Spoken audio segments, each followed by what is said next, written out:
All I had to eat that day was fried clam strips, lots of them. So as I climbed the stairs to my apartment that hot August evening, the churning I felt in my stomach was not the usual, why am I 25 and college educated and working as a waitress at a crappy seafood restaurant and living in an unair-conditioned apartment in the middle of a Central Florida summer? No, the feeling I had in my gut on that day was much simpler and much more urgent. I unlocked the door and ran straight to the bathroom. The windowless room was explosively hot, airless and close like a panic.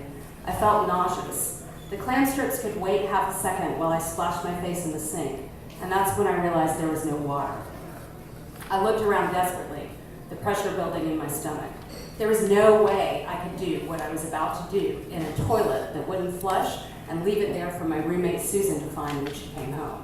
Our cat sauntered in and scratched leisurely in its litter box. Live it up, asshole, I hissed at him. A sharp cramp knifed my stomach and I knew I was out of time. I scrabbled at the zipper on my waitressing pants and scuttled quickly into the kitchen. Sometime later, I had changed into the coolest garment I could find, a diaphanous white nightgown given to me by my grandmother. I hovered in our oven of an apartment like a parched ghost, my head pounding dully. I could feel a day's worth of seafood grease coagulating in my pores. Could feel the grit of the clam strips in my teeth as I clenched my jaw. I was so thirsty.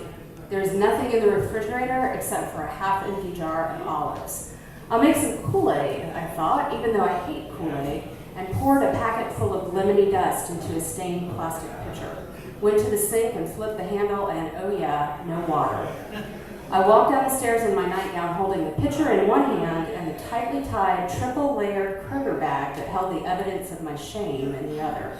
I'd go outside and find a place to leave the bag, somebody who could afford garbage service and would never even know, and then I'd find some water for the Kool-Aid. When I reached the ground floor of the house, my neighbor, Carrie, stepped out of the apartment on the left. Carrie, the women's studies major, the vegan, hated me and my roommate Susan. She hated our impromptu Wednesday night parties, hated the Russian expatriates who stomped on the ceiling of her bedroom while shouting the Internationale, hated the adjunct English professors who threw up in the azalea bush in front of her living room window. She hated Fugazi at 10 o'clock on a Sunday morning, hated the way her boyfriend would kind of half wave at us as we sat on the roof smoking cigarettes. Carrie had an office job. Carrie had a window unit air conditioner. Carrie had special dietary needs. Carrie was serious and concerned, and we were not. She stood in her open doorway. Behind her, boxes were pushed against the wall. A beaded pottery barn lamp and a worn-looking Care Bear peeked out of one. Her air conditioner hummed. She looked at me, standing there in my nightgown, holding a pitcher of dry Kool-Aid and a bag of my own poo, and hated me. Carrie, the water's been turned off. As the renter of the biggest apartment, Carrie was responsible for paying the water bill for the entire house each month. I know, her mouth worked itself into something like a smile. I'm moving, so I had it shut off. But what about the other people in the house? There are 3 other apartments besides yours. I guess that's your problem now. She pushed past me and walked outside and around the corner of the house. I walked barefooted down the sidewalk, looking for a house with a trash can out front.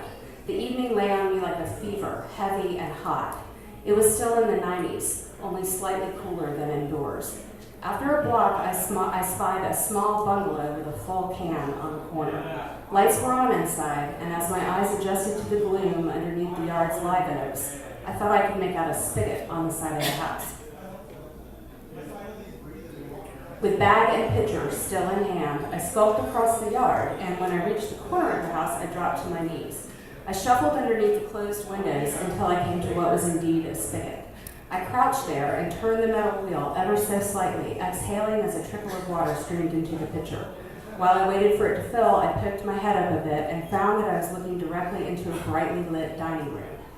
Worse, there were people in this room. A small family, a mother, father, and a little boy sitting at the table.